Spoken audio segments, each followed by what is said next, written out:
Hello everybody, my name is Julian and I would like to talk about Bethesda. I've played a lot of Bethesda games and I've liked a lot of Bethesda games. I started with, probably like many people in my age group, I started with Oblivion, which I liked, and then I moved on to Fallout 3, which I fell in love with. I first out didn't quite understand how to play it, but once I learned how to play it, it like opened up a brand new door and I loved it. And then of course, New Vegas was amazing, Skyrim, terrific, and then like Fallout 4 was also good and it grew with time, but it's run near and dear to my heart. I don't care for, we'll call it the other stuff that Todd Howard is really jamming down our throats. I never got into Elder Scrolls Online, and I have no interest in Fallout 76. So anyway, with that out of the way, I want to talk about what's going on at Bethesda. So Bethesda, of course, is owned and it's under the Microsoft banner, Xbox and Microsoft. And for a long time, Phil Spencer was CEO and in charge of that, and he was checking in on Todd Howard, but ultimately letting Todd Howard do his thing. And unfortunately, his thing is taking a really, really, really long time to make video games. Now, a lot of times those video games are great, not every time. But in any case, it's been a long time since our last mainline Fallout, or for that matter, mainline Elder Scrolls game. Although we are told, it's coming, be patient. But it's been a minute, Todd, so we're all waiting, and we'd like something, sooner rather than later. Anyway, so let's talk about what's changed up. So we have a new sheriff in town, as it were. So Asha Sharma, so she's the new CEO of Xbox. Now, like many of you, you probably were a bit apprehensive about the news. She doesn't really have a gaming background, gaming pedigree, nothing like that. So like, how well is she gonna kind of steer the ship?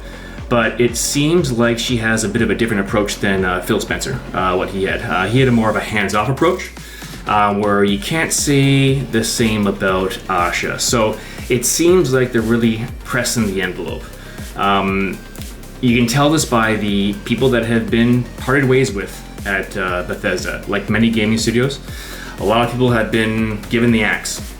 And it's sad, it sucks. I don't like seeing people, lose their jobs and things of that nature, but I think it's basically the time of accountability, right? It's been 15 years since the last Elder Scrolls game, and 10 years since the last Fallout mainline game. And like I kind of started with, Elder Scrolls Online doesn't count, Fallout 76 doesn't count. I don't want to play Fallout 76. I know Todd really wants me to play it. I have no interest, so moving on. So, and what I use the word accountability there. I think it's one of those things where the bills come due, right? So Bethesda historically had liked to, shadow drop games and have them just kind of ready like shortly thereafter their official announcement. And that was cool to experience. That was really cool and that was fun. But that was more so fun and cool, when the time between those games was like 4 to 5 years, not like going on 2 decades type thing. So the bills come due, like I said. So some people have lost their jobs, but I can't say that I'm surprised, right? It turns out you can't just run a game studio and not release any video games that people want to play for decades and then expect there to be zero accountability. So the problem is the people that lost their jobs were probably, a lot of them were probably key contributors. A lot of them were probably, not needed. Like there was a lot of bloat, a lot of hire-ons from, the COVID days. And game studios used to be much smaller. So like I get the kind of corporate speak, so to say, with a lot of the reasonings. But unfortunately, it's one of those things where, poor management decisions, stagnation, and like these IPs are being mishandled, right? So the axe has come down. I think there was quite a big missed opportunity and a spotlight shone really bright on this when the Fallout TV show like set the world on fire and did really, really, really well. And then there was nothing. There was just, hey, you can play Fallout 76, which again, I don't want to play it, or that's it, really. That's all they had. They had no games, which was a huge miss. And there was this huge appetite from the community, myself included, to play something in the Fallout universe.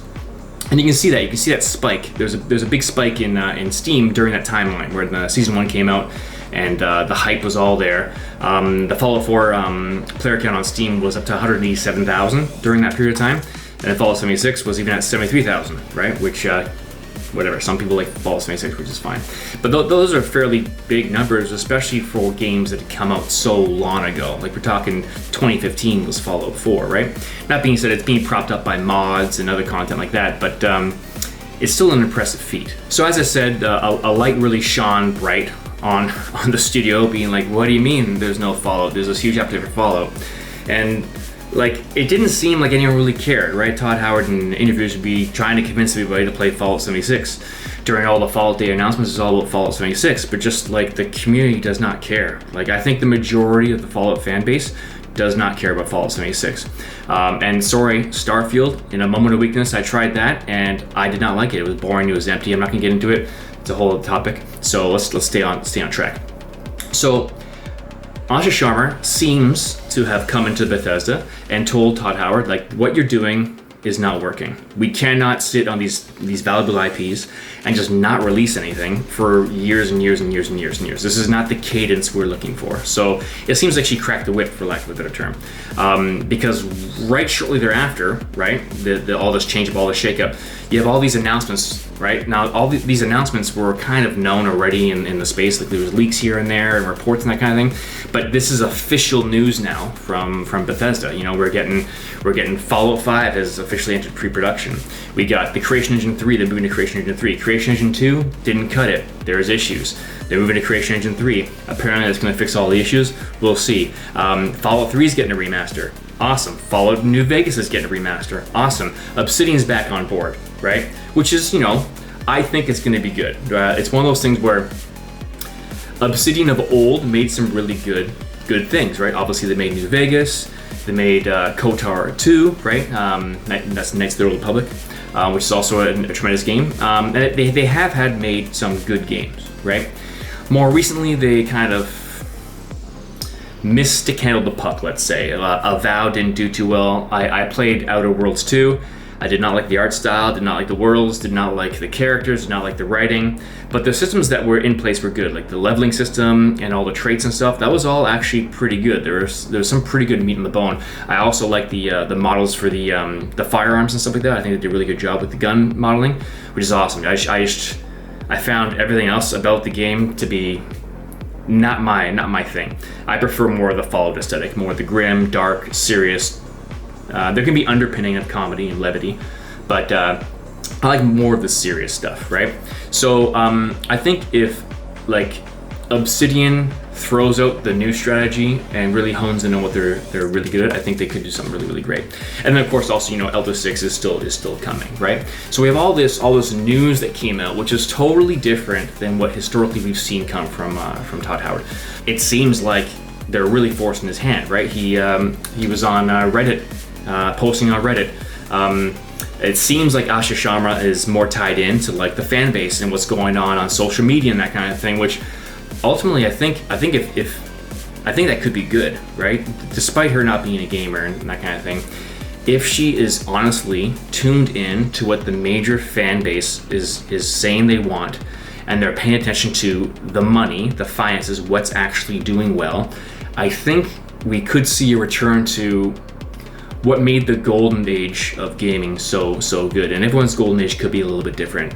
Your golden age could be a bit different than my golden age, so on and so forth, but we can all agree there is a golden age, and it's not now, and it hasn't been years late. The solid contention for the best golden age, if we take a decade, was the year 2000 to 2010.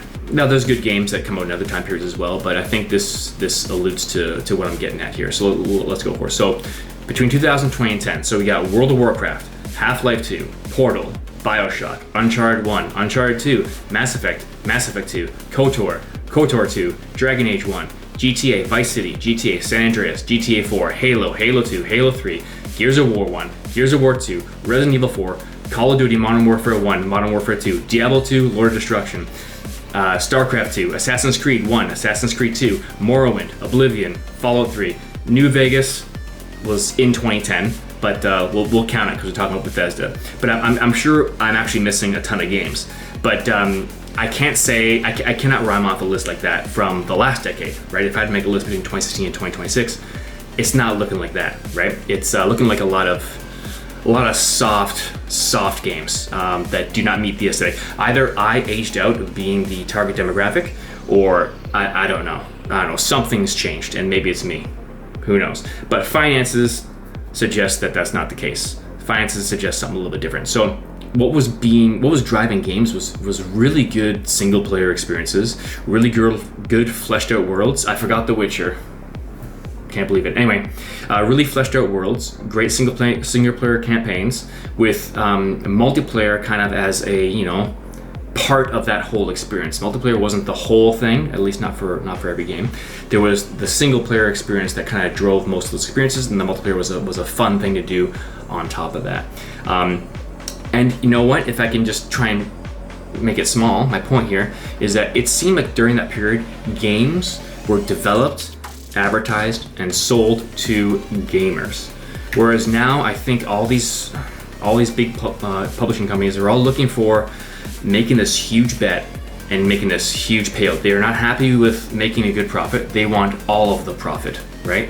They're putting all these bloated budgets together, and they're giving us like what they think everyone wants, right? That's the whole adage about like, if you try to appeal to everyone, you actually appeal to no one, and then you tank, right? So I think that finally the industry is listening a little bit, and they're kind of going back to, we'll call it their roots a little bit. And why I think that is, if you look at what's been doing well recently, and it's a lot of remasters now, and remasters and remakes. Now, it's not all the case. There's games that are totally brand new IPs that have done well. Like I think of off the top of my head, like Black Myth Wukong did very, very good.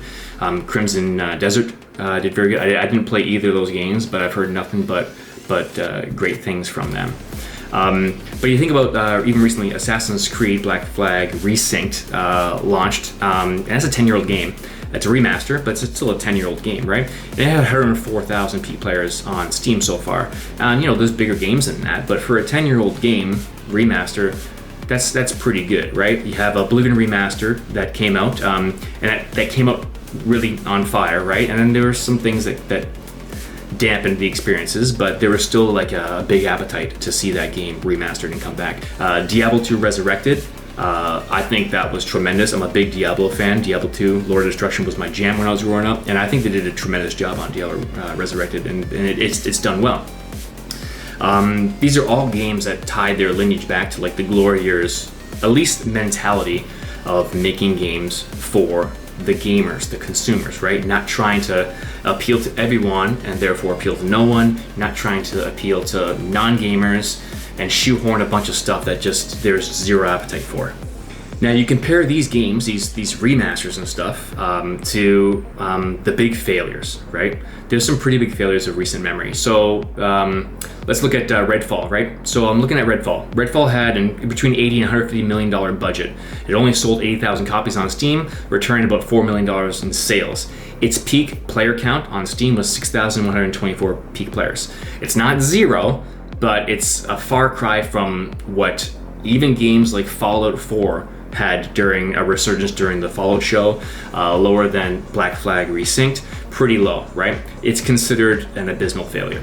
And then you have games like another big one, Concord, right? That was another one. Estimated $200 million budget, only sold 25,000 units worldwide, roughly $1 million in revenue before being pulled.